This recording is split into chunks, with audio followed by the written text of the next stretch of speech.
Hi friends, welcome to our channel Super Trader Lakshya. यहाँ पे बात करेंगे किस तरीके से हम प्लान कर सकते हैं कल के लिए। फिलहाल बीजेपी ने चुनाव बहुत ही हैंडसमली जीता है और जो एक फियर था कि क्या ये सरकार वापस आ सकती है, वो फियर बहुत हद तक एकदम से टल गया है। एकदम से टल गया इसलिए बोल रहा हूँ क्योंकि हिंदी हार्टलैंड जो है, जो सेंट्रल इंडिया है और थोड़ा नॉर्थन इंडिया है, वहाँ पे बीजेपी ऑलरेडी है।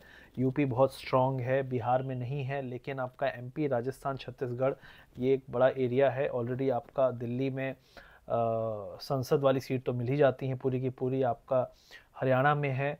तो काफ़ी सारे स्टेट्स हैं सेंट्रल इंडिया में जहाँ पे बीजेपी है, और फिलहाल महाराष्ट्र में भी गवर्नमेंट है इनकी। तो ओवरऑल आप देखेंगे जो हिंदी हार्टलैंड है वो बहुत बड़ा एक फैक्टर रहता है, जहाँ पे अगर बीजेपी स्ट्रांग है और अच्छा करती है तो जो आपका लोकसभा चुनाव है वो आसान हो जाता है। तो मुझे लगता है कि यहाँ पे सारा का सारा जो माहौल है वो बदल चुका है। अब पॉलिटिकल एक ईजीनेस आ चुकी है मार्केट में, एफआईआईज में, कि क्या ये सरकार आएगी नहीं आएगी, ये डाउट चला गया है। तो मुझे लगता है ये डाउट, देखिए वो तो चुनाव में ही पता चलेगा क्या होगा नहीं होगा, लेकिन फिलहाल जो एज ऑफ नाउ जो एक टेंशन थी कि अगले 6 महीने में हम पैसे लगाएं या वेट करें, वो चला गया। तो लोग जो बगल में कैश लेके बैठे थे कि यार हम डालें नहीं डालें, वो सारे के सारे यहाँ पे डालना शुरू करेंगे। और लार्ज कैप में जो आपने अंडर परफॉर्मेंस देखा था वो वापस से आपको आउट परफॉर्मेंस में नजर आएगा। Mid cap small cap already अच्छा कर रहे थे। तो मुझे ऐसा लगता है कि अगर आप देखें ओवरऑल ट्रेंड तो बुलिश है। जो लेवल्स हैं, आज हमने बात भी की थी अपने टेलीग्राम चैनल पे, वीडियो के पिन कमेंट में लिंक मिल जाएगा आपको उसका। तो वहाँ पे मैंने यही बात की थी कि अगर मॉर्निंग का जो हाई था ओपनिंग 800-900 पॉइंट बैंक निफ्टी में और 320 पॉइंट अप्रॉक्सीमेटली निफ्टी में, अगर वो लेवल टूटा जो कि उसने तोड़ा बाद में, तो ये एक बड़ा शॉर्ट कवरिंग शुरू हो जाएगा। जैसा कि हमने देखा था 2020-21 के बजट में बहुत बड़ी रैली शुरू हुई थी, और वो रैली ने एक ऐसा मूव दिया था जो बहुत सारे लोग सरप्राइज हो गए थे, और 2 से 3 से 4 दिन वो चलता रहा था और डिप भी आते थे, फिर एक नया हाई बनाता था। तो मुझे ऐसा लगता है यहाँ पे भी हम उस तरीके का मूव देख सकते हैं। 2 दिन, 3 दिन, 4 दिन मूव चल सकता है। डिप अगर आता भी है बीच में तो वो बाइंग अपॉर्चुनिटी की तरह निकलेगा। फिलहाल अगर आप बोले निफ्टी में 20,686 पे क्लोजिंग हुई है। मेरे हिसाब से अगर आप देखें तो इमीडिएट जो सपोर्ट है वो 20,600 पे है, रेजिस्टेंस 20,780 और 900 पे है। तो मुझे लगता है 20,900, 20,900, 21,000 कोई बड़ी चीज़ नहीं है। 21,000 तक मुझे ये जो रैली है कंटिन्यू होती हुई दिखती है। इसके बीच में डिप आपको शार्प मिलेंगे, लेकिन वो फिर शार्प बाइंग की तरह आपको मिलेंगे, बाइंग हो जाएगी वो। अगर हम बैंक निफ्टी की बात करें तो 46,400 पे है, क्योंकि बैंक निफ्टी ने जस्ट अपने ऑल टाइम हाई को तोड़ा है। निफ्टी ने 20,200 के पास ऑल टाइम हाई था, उसको तोड़ के ऑलरेडी 400-500 पॉइंट की रैली आ चुकी है और 200-300 पॉइंट की आ सकती है। बैंक निफ्टी में अभी काफ़ी अपसाइड यहाँ पे बचा हुआ है। मुझे लगता है कि बैंक निफ्टी का सपोर्ट 46,200 पे अब है, इमीडिएट सपोर्ट है। ओवरऑल सपोर्ट 45,800-900 पे है, जो बड़ा सपोर्ट है। अगर कभी 1-2 दिन 3 दिन के रैली के बाद वापस से हम 46 या 45,800-900 पे आते हैं तो वो एरिया एक अच्छा बाइंग अपॉर्चुनिटी की तरह रहेगा। 46,430 पे हम हैं। 46,500-550 के ऊपर अगर हम निकले तो जो अगला टारगेट मुझे आता हुआ दिख रहा है 47,300 से 47,500 है। कई लोग बोलेंगे यार वहां तक कैसे जाएगा, आप देखते जाओ चला जाएगा। आज सुबह भी मैंने यही कहा था कि मार्केट यहाँ से ऊपर जा सकता है, तब सिर्फ 900-950 पॉइंट की रैली थी, और उसके बाद वहां से आपने ऑलमोस्ट 700 पॉइंट की रैली देखी। तो इंट्राडे में 700 पॉइंट आप पकड़ सकते थे, और ऑप्शन का तो प्रीमियम भाग ही रहा है। बहुत सारे शॉर्ट्स ट्रैप्ड हैं, तो इसलिए मुझे लगता है कि जब तक या इस एक्सपायरी तक तो एटलीस्ट ये खींच के ऊपर ले ही जाएगा, कोई भी डिप आता है तो मुझे लगता है 47,200, 47,500 तक का अपसाइड दिख रहा है।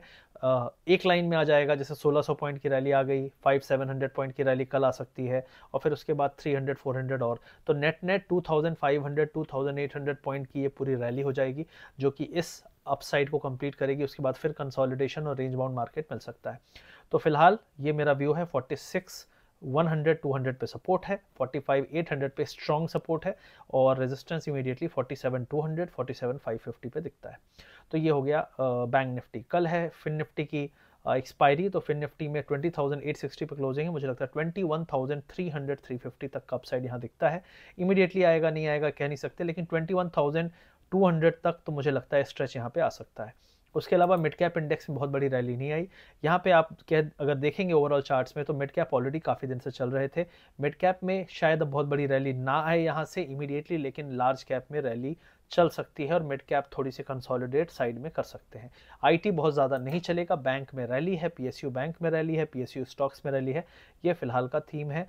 यहाँ पे आप देखेंगे मेटल देखो, ऑटो देखो, सारे भाग रहे हैं, लेकिन मेटल ऑटो सारे ऑल टाइम हाई पे पहले से थे, ब्रेक भी कर चुके थे। तो बचा क्या था? निफ्टी और बैंक निफ्टी जो अब भाग रहे हैं, क्योंकि इंडेक्स जब भागता है और नया हाई बनाता है उसके बाद फिर सेक्टर में रोटेशन होता है और कॉन्फिडेंस भी आता है नए इन्वेस्टर्स पे, और जो पुराने लोग हैं वो अपना ऐड ऑन करते हैं, अपने जो कैश है उसको रिड्यूस करते हैं। तो ये सारी चीज़ें मुझे होती हुई दिख रही हैं और हो सकता है अगले कुछ हफ्तों तक यही आपको चले। तो मुझे दिसंबर बहुत बुरा नहीं लगता है, दिसंबर मुझे लगता है कि आपका बुलिश ही रहेगा। यहाँ पे आपको डिप मिलेंगे, लेकिन वो डिप बाइंग अपॉर्चुनिटी होगी, तो इसको इस तरीके से लें।